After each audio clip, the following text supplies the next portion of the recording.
Can we keep multiple topics in one journal? Can we have an all-in-one system? Now, this is a personal question, so really it depends on your preferences and what you prefer in terms of where you keep information, but let's explore it a little further. Technically, the answer to can we keep everything in one journal is a very simple one. Yes, you can do it. Physically speaking, yes, you can get everything all in one. But whether you actually want to is a different question. Personally, I prefer to use a range of different journals for different pieces of information. In what I would consider my core planner stack, I have 6 different journals, and each of these are for slightly different things. I have my everyday journal, which is kind of like a day-to-day planner, holds things like my tasks, to-dos, events. I have a yearly collections journal, which holds all of my year-long trackers and things that I want to capture on a year-to-year basis. My long-term collections journal, which is for long-term collections, funnily enough. Really, it's for reference materials that I want to keep for a long time. So things like swatches, ideas lists, that kind of thing. A newer addition is a goals journal where I can do all of my goal planning and listing out milestones. I have a smaller journal for personal and professional development notes, and a reading journal for all things book related. Along with those ones, I also have some additional journals like this guy, which is an R&D journal. I use it to set up layouts for videos on the channel.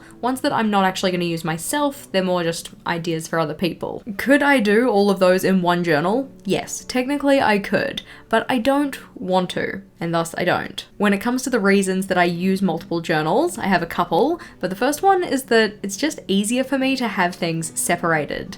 By having things in different journals, I know where to look for specific types of information. If I want to find anything related to reading, I consult my reading journal. If I want to find any of my reference pages for my swatches for my pens, I know to look in my long-term collections journal. Rather than having to flip back through heaps and heaps of everyday journals to find those, which is what I previously used to do, now I have all of those as references in one place. This very much leads on to another consideration of mine, which is the lifetime of the information. Anything that goes in my long-term collections journal is something that I want to keep long-term. If I put that in my everyday journal, I'd have to, well, 1, remember that that's the everyday journal I put it in, and 2, every time I wanted to reference it, I'd have to go back through my notebook collection to find it. Or if I didn't want to have to do that, I'd have to set it up again in any new notebook that I set up. Comparing that to something that has a much shorter lifetime, for instance a shopping list, that's the kind of thing that I'd put in my everyday journal. That's where my day-to-day information goes.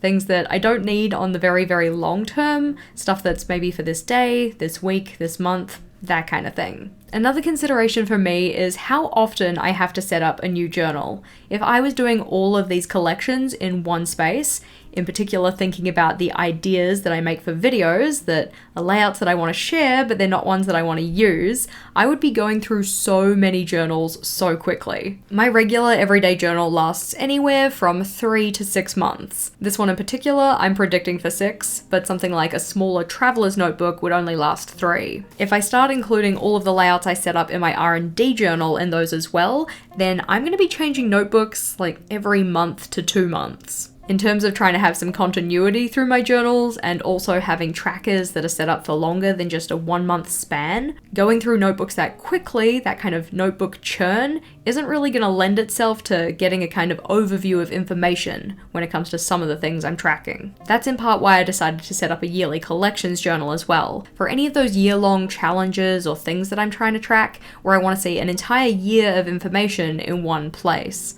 Rather than setting it up in my everyday journal and then getting to maybe halfway or even a third of the way through the year and either having to set it up again in a new journal or come back to a journal that I'm no longer using to fill things in, it just gets messy. So I'd rather have things separated out, just makes things a little easier. That's why I use multiple journals, but that doesn't mean that using multiple journals is the way to go. There are some considerations you're going to want to make if you're considering using multiple or going with an all-in-one system. While I find that the benefits of multiple journals outweigh the challenges are still there. The first one being transportability. It's a lot harder to take my 6 journals with me anywhere I want to go compared to just taking one notebook. notebook. For me, this does mean that often if I'm leaving the house, I don't take all of my journals with me. I just take maybe my everyday journal, or possibly a couple of journals if I'm going to a friend's to do journaling in particular. It's also good to note that I work at home, so I don't have to take these journals out with me.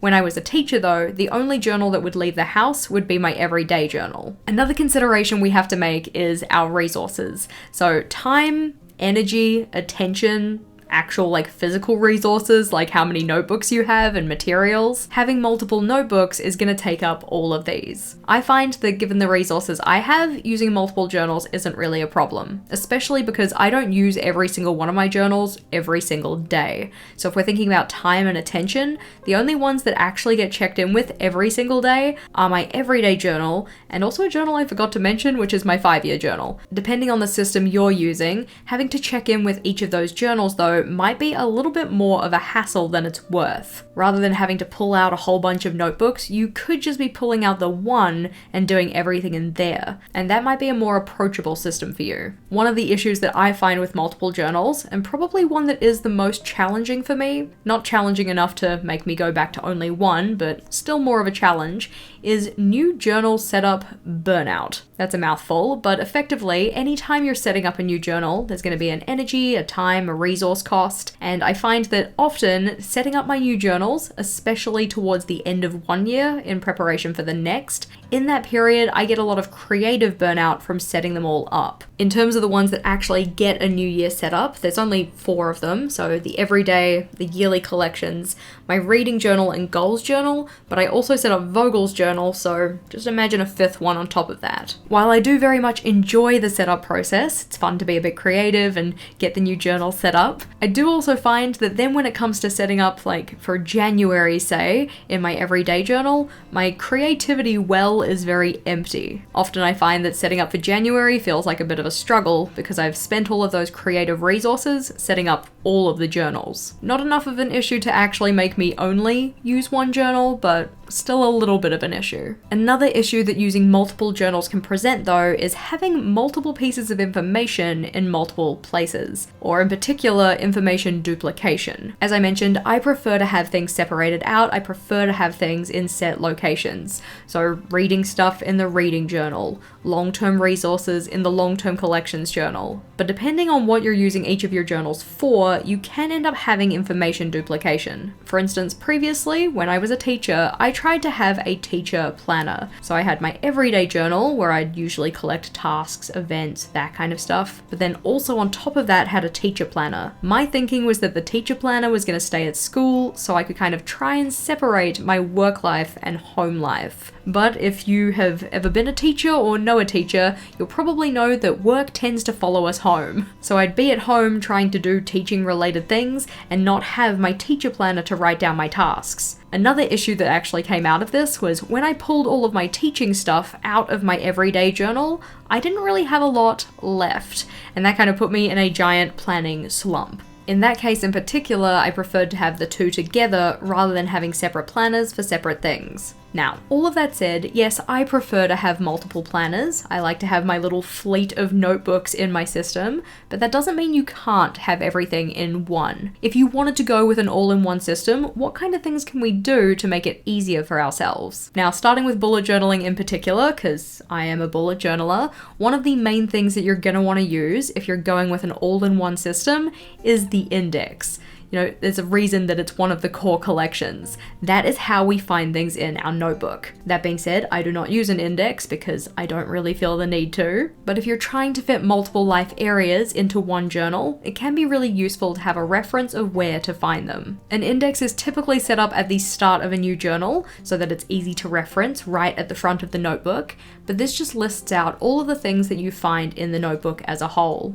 These are listed in chronological order, so page 1 first, page 2 second. You don't necessarily have to list out every single page number, but more so you list out the collections in the order that you add them. We do have some separate videos on the channel about indexes, mainly what is an index and how can you kind of level up or enhance your index. Those ones are linked in the description box below. But one indexing tip in particular that works really well if you want to keep multiple life areas in one journal is a dedicated index. This is an index where you only list out things that are related to that one life area. This can be placed at any point in your journal, so your master index goes up the front, and then your dedicated index goes on your next available page. But on this one, you only capture the placement of collections that are related to a specific thing. So this could be everything related to work, or everything related to home projects. Really depends on what life areas you're including. If you want to keep multiple life areas in one notebook, but you don't really like the idea of having them all interdispersed with each other, what you could do is segment your journal ahead of time. So effectively taking your whole notebook and sectioning out different spaces for different topics. You could kind of think about this as one of those notebooks that people used to have at school, where they had the little tabs running down the side and they'd put different subjects in different areas. One of the issues for this though is predicting how much space you're going to need for each life area. If you're using a bound notebook like I typically use, then making this prediction can be a little bit tricky. So what can be beneficial is going with something like a ring system or disc bound. That way you can insert extra pages as you need them, or if you need them, and each of those sections don't actually have to be the same amount of space. For instance, if you want to keep everything related to finance in one specific part of your journal, that might not take up as much space as, say, the work-related stuff. Very much depends on how you want to split it and the different areas you're going to have, but likely they're not all going to need the exact same amount of space. If there's only one thing that you want to separate out though, so maybe you just want to have all of your work-related stuff at one point in your journal, what you could do is turn your bullet journal into a mullet journal. This is effectively just having the majority of your stuff at the front of your journal and that one topic or area at the back. If it's a fun area, then it's a true mullet because it's business in the front, party in the back. But more typically, I would put my teaching related stuff at the back of my journal. This is so that it was really easy to find, very accessible. I knew if I turned to the back of my notebook, it was all there. What you can do is just work from the back in the same orientation that your notebook is typically in. I do this in my long-term collections journal for any of my swatch pages.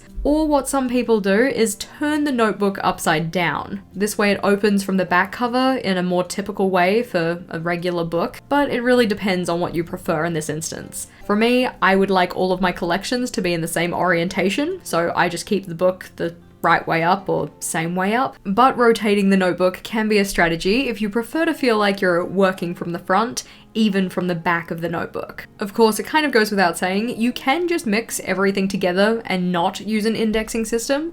If you don't feel like having navigation in your journal is really super necessary for the stuff you're mixing together, then you can forego all of the tips we've just talked about and just put things in one after the other as they pop up. If you find that that system works for you, then go with that. Question of the day though, do you use multiple journals or do you prefer an all-in-one system? As shown, I prefer to use multiple, but I know that that does come with its challenges. So which system do you prefer to go with and why? If you wanted more information about what each of my journals are used for and the other notebooks that I have in my lineup, then this video is the next one to watch. In that one, we also talk about my 5-year journal, a little bit more about my R&D journals and how many I have, and also my brainstorming book. So click or tap on that one and I'll see you over there.